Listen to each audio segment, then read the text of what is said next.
সবসময় থাকি, আমরা সবসময় আপনাদেরকে মেন্টর হিসেবে কাজে লাগাবো বা আপনাদেরকে ক্লাস নিবে। আসো, চলে আসো, বসে যান। হ্যাঁ, এটা গেল এক নাম্বার। দুই নাম্বার হচ্ছে আমাদের ইন্টার্ন চিকিৎসক যারা যারা বিদায় নিচ্ছেন, আপনারা চেষ্টা করেছেন প্রশিক্ষণটাকে সঠিকভাবে শেষ করার জন্য। এরপরে যদি আপনাদের কোনো ল্যাকিংস থাকে, আমি আপনাদের সাথে অলরেডি আলাপ করছি, এই ল্যাকিংস গুলো আপনারা পূরণ করে ফেলেন। আমি সবসময় বলি যে এই ধরনের একাডেমিক পরিবেশ আপনি হঠাৎ করে কোথাও যেয়ে আর পাবেন না। এমন অনেক মানুষ আছে যারা জকিগঞ্জ, কানাইঘাট, অনেক রিমোট এরিয়া থাকে না, যে থাকে কিনা, আপনারা তো ওই সমস্ত রিমোট এরিয়াতেও কিন্তু চিকিৎসা সেবা দিচ্ছেন কিনা। তাহলে ওইখানে ধরেন আপনি কোনো একটা সমস্যায় পড়ে গেছেন, আপনি এই 2 ঘন্টা 2.5 ঘন্টা রাস্তা ক্রস করে সিলেটে আইসে একটা আবার ওই জিনিসটা জেনে যাওয়াটা আপনার জন্য টাফ না? এজন্য যতদিন আপনারা সিলেটে এই প্রতিষ্ঠানের সাথে সম্পৃক্ত আছেন, আপনারা এই জ্ঞানটা নিয়ে যান। জিনিসগুলো কিন্তু খুব কঠিন কোনো কাজ না। আমি নিজে দেখছি, আমরা যদিও এমবিবিএস ডাক্তার, কিন্তু আপনাদের কারিকুলামটা কিন্তু আমি টোটাল করছি। আমার কাছে পড়ে মনে হয়েছে এটা চমৎকার একটা কারিকুলাম। এই কারিকুলামে আপনাদের শিখার এবং বোঝার জন্য যথেষ্ট সহজলভ্য, খুব বেশি কঠিন কথা কিন্তু এখানে লেখা নাই। হ্যাঁ, আচ্ছা গেল। 3 নাম্বার হচ্ছে আপনারা যারা নতুন ইন্টার্ন চিকিৎসক জয়েন করতে চাচ্ছেন বা যারা ল্যাকিংস আছে, যাদের এখনো বাদ আছে, তাদের জন্য আমি একটা কথা বলি, আপনাদেরকে নিয়মানুবর্তিতা পালন করতে হবে। আপনাদের 6 মাসের ইন্টার্ন এখানে সঠিকভাবে পালন করতে হবে, আমাদের সাথে দেখা সাক্ষাৎ করতে হবে, একটা নির্দিষ্ট টাইম আছে।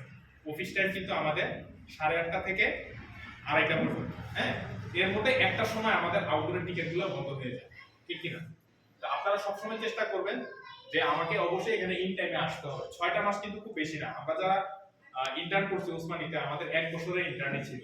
আমাদের কিন্তু রোস্টার করা থাকতো, সকাল দুপুর রাত, মিনিমাম 2টা রোস্টার করাই লাগতো। এজন্য 6 মাস আপনারা এখানে ইন্টার্ন করবেন, একটু কষ্ট করে করেন। আমি আপনাদেরকে এতটুকু নিশ্চয়তা দিতে পারি, আপনারা যেই জিনিসটা এখানে শিখে যাবেন, এই শিখার জন্য আপনারা কখনো ভবিষ্যতে যে ঠেকবেন না, কখনোই ঠেকবেন না। একটা কথা বললাম যে আজকে যদি আপনি আমার কাছে সিপিআর শিখতে চান, আমি কি আপনাকে না করে দিব? হ্যাঁ, আপনার শাস্ত্রীয় ব্যাপারটা আমাদের রেদওয়ানুল বারী স্যার আছে, উনি শিখাবেন। কিন্তু এর বাইরেও একটা পেশেন্টকে কিভাবে দেখা লাগে, একটা পেশেন্ট এসে আপনাকে বলবে যে স্যার আমি তো দুর্বলতা অনুভব করতেছি, আমার তো শরীরটা খারাপ লাগতেছে, এখন আপনি শুধুমাত্র একটা ভিটামিন বা একটা কোনো কিছু দিয়ে তাকে বিদায় দিয়ে দিলেন, এটা কিন্তু ঠিক হলো না। সে আপনার কাছে আসছে একটা রোগ ধরার জন্য। কেন সে দুর্বল হয়েছে, কেন তার আজকে ইদানিকাল মাথাটা ঘুরাচ্ছে, কেন তার আজকে বুকটা ধরফর করতেছে। হ্যাঁ, আবার দেখবেন যে অনেক বয়োজ্যেষ্ঠ মানুষরাও কিন্তু আপনার কাছে আসবে, তারা বলবে যে আমার শরীরটা কাঁপে। এখন শরীর কাঁপারও কিন্তু কিছু ইভ্যালুয়েশন আছে, এই জিনিসগুলো সরাসরি আপনারা বুঝবেন না, এগুলো আমরা আছে, আমরা আপনাদেরকে জিনিসগুলো দেখিয়ে দিব। একটা রোগীকে কিভাবে পরীক্ষা করতে হয়, রোগীর রক্ত শূন্যতা থাকলে চোখে কি দেখা লাগে, দুর্বলতা থাকলে কি প্রেসারটা মাপা লাগে কিনা, এই জিনিসগুলো কিন্তু আপনারা কার কাছ থেকে শিখবেন? আমাদের কাছ থেকে কিন্তু শিখবেন। হ্যাঁ, আমাদের যারা মেন্টর আছেন, আমাদের কাছ থেকে কিন্তু আপনারা শিখবেন।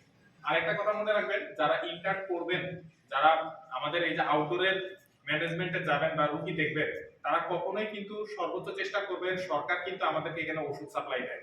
হ্যাঁ, এটা পর্যাপ্ত পরিমাণে না হতে পারে, কিন্তু পর্যাপ্ত পরিমাণ কিন্তু হয়ে যাবে সামনে।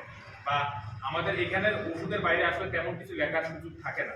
আর যদি লিখতেই হয়, একটা কথা মনে রাখবেন যে ওষুধ কখনোই আমরা বাহিরে কোনো স্পেসিফিক কোনো ফার্মেসিতে পাঠাবো না, কখনোই কি করব না, স্পেসিফিক কোনো ফার্মেসিতে পাঠাবো না। আমরা চেষ্টা করব আমাদের হাসপাতালে যে ওষুধগুলো আছে এগুলাই কিন্তু রোগীকে দেওয়ার জন্য।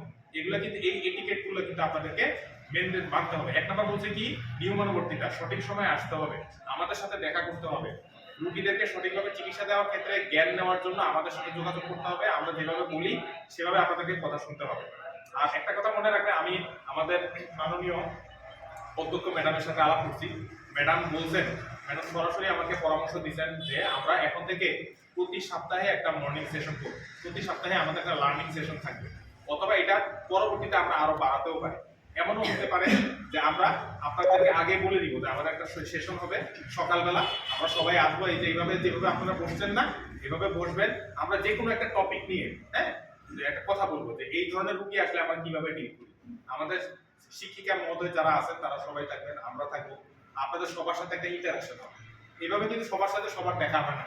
আজকে যে আসছেন আপনাদের খুব ভালো লাগতেছে না, একজন আরেক সাথে দেখা হচ্ছে, কথা হচ্ছে, মনের ভাব প্রকাশ করতেছেন, এবং আমাদের কাছেও আপনারা চাই